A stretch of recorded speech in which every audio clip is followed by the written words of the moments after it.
welcome back to my channel, and my name is Deborah. If you are new here, thank you so much for stopping by.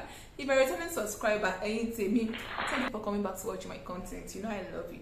And today we are talking about what wedding guests do not care about, what we don't what we don't send you about, and without further ceremony and paparazzi, can we dive straight into the first point is wedding accessories. So why are we even talking about what they don't care about? So you don't feel like, oh, people are concerned about this thing and you're going out of your way to do these things when you don't. It's not like it's a priority list for you, but because you want to do it for people, and it makes sense. These people do not care. So can we just bring it down? Are you ready? Let me give you a quick gist. When I was shopping for my wedding, I went to the market to shop for beads. I'll attach a picture to the video. Traditional beads. I'm from Yoruba land, and there's this bead we use for our traditional wedding. It's just a sign that you are from Yoruba land. So when I was pricing bead, one woman said one bead, they'll put Kora, they'll put Godi, they'll put this and that. I said, how much? She said 50,000. I said, 50,000 bead I will use for 2 hours. No, it's too much. Even if I can afford it, I don't think I want to go for it. There are some beads that are 80,000, and all the details are things that are tiny because you put 2 or 3 golden something that people would not even notice, and something I do not care about. Why would I give 50,000? Some are 80,000, some 100,000. I'm like, bead, are you for real? And the cheapest I could see that day was, I think, 20,000 or 16,000. I'm like, really? So I have a friend that's into beads. The reason why I didn't want to reach out to this my friend was because she may tell me not to pay, and we are very close and I know her. She will say don't worry, and I did not want something like that. So that's why I did not reach out to this my friend. So lucky for me, she reached out to me and she asked what she can give me for. She was like, oh, I did not even know what to give you for your wedding. So I now treating that I'm trying to source for bid. I have not gotten my bid, and she was like, okay, your bid and your husband's bid would be on me, like bills on me. Oshe. So that was how I got the traditional bid. So something like that, I feel you should not spend too much money on it, like 50,000 on bid. Really? Bid 50k? No, it's too much. For me, it's too much. It was too much. And I feel it was an accessory that a lot of people are not looking at.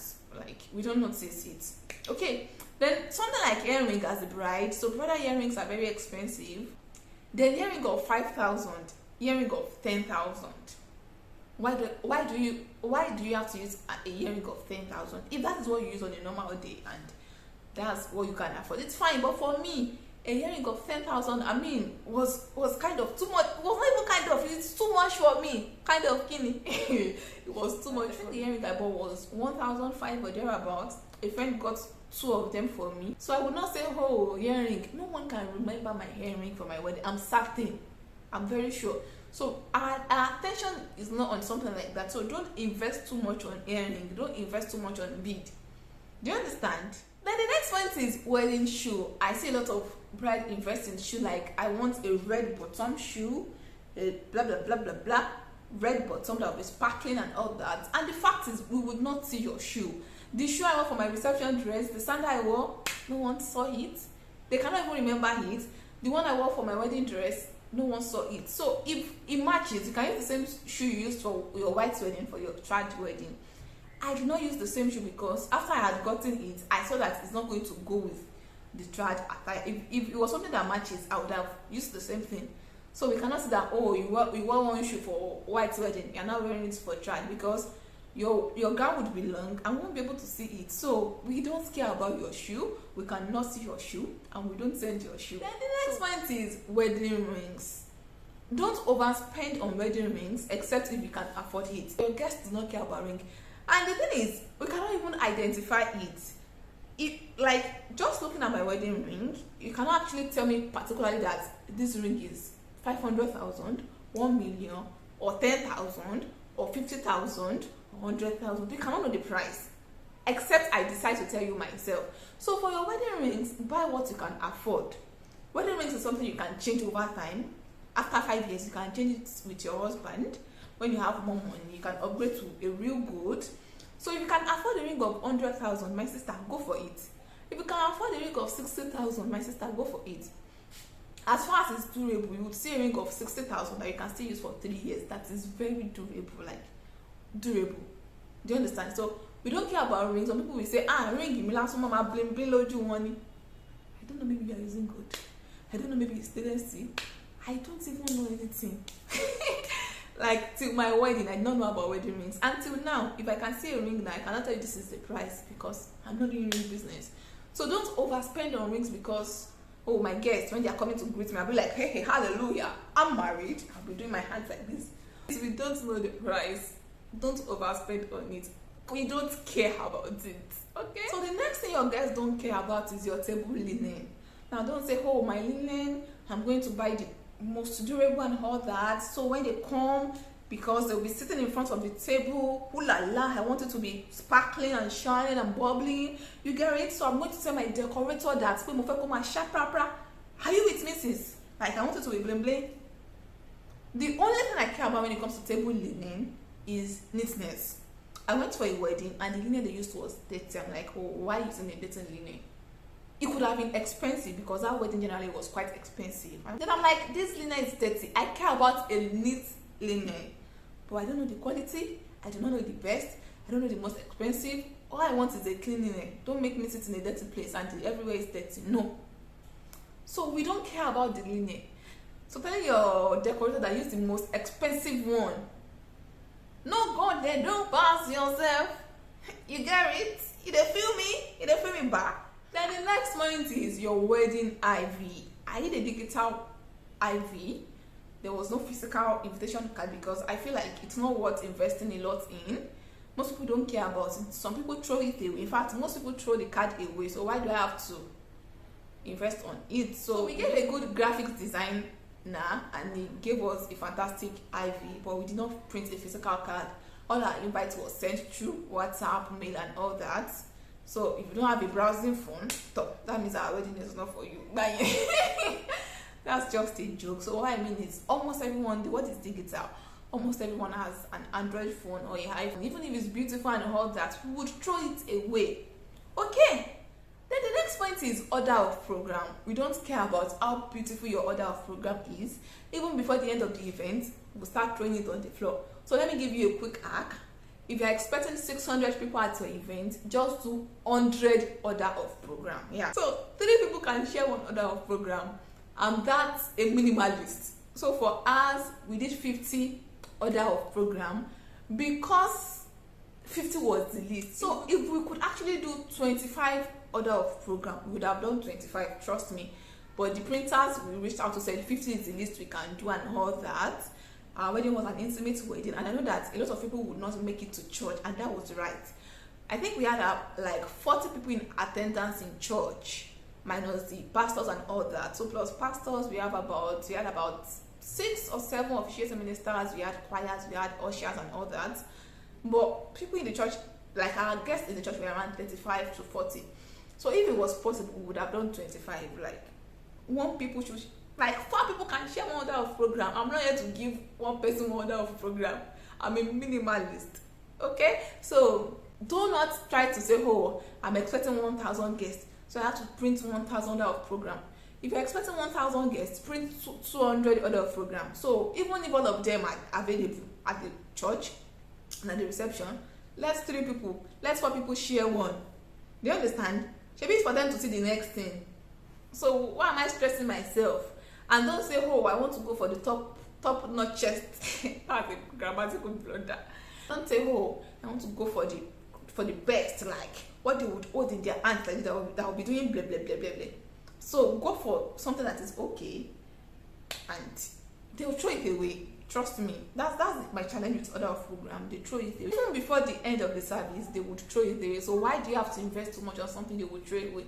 So other program for me, if I could actually do 25, I would have done 25. But that printer was like, 50 is this, blah, blah, blah. Then we reached out to another printer, I said 50 is this. And he was like, isn't that wedding you want to do? And I said, what the wedding you go? And I was like, you should put like 200 for order of program. I said, is it your wedding? It's not my wedding. It's not me that came to give you work. Do you want to do work or you are not ready to do work? I should go and give someone else. This one you are advising me that I should do 200 pieces because it's wedding. I'm asking you, how much is this I can do? I want to do the list. Don't stress me. Don't stress my life. This is not food that I'm compelled to give everyone food. This is order of program. Like, It's like they want to eat other program. Do you understand? So don't invest too much on it. For me, I don't think it is something that is worth it. Do you understand? The next thing guests do not care about is your wedding cake. I've seen that somebody says, oh, I want my cake to be like a house. I want like build a mansion with my cake, so that then you put a lot of lightning, then you put some gold, you put some caramel, you put some carrots, you put some bling bling, so everything is just like ShannonWale.com. So when I stay behind the cake like this, everything will be dazzling and all that. Well, if you are big on cakes, fine for you. If I was after my wedding that I saw a design of cake, I'm like, oh, I would have done this if I had seen it earlier. So that cake was two sides. They used the front for engagement and the back was used for white wedding. So they just turned it. Life is simple. I'm like, wow, if I have gotten this arc, I'm not going to do a 2-step cake for engagement and now do a 3-step cake for wedding. I would not. So for wedding, for the cake, I'm like, what's the smallest size I can do for engagement? I don't want to invest too much on cake. The amount we spent on cake wasn't up to 100,000. Because cakes are expensive. A friend volunteered to help me with it, that she just give her the money for ingredients. So it was not up to 100,000, but it was a reasonable amount. It was still a bit much, so because you see people charging 250k for cake, 500k. Cakes are expensive, especially wedding cake. It is fruit cake. It is not the usual cake we eat. You understand?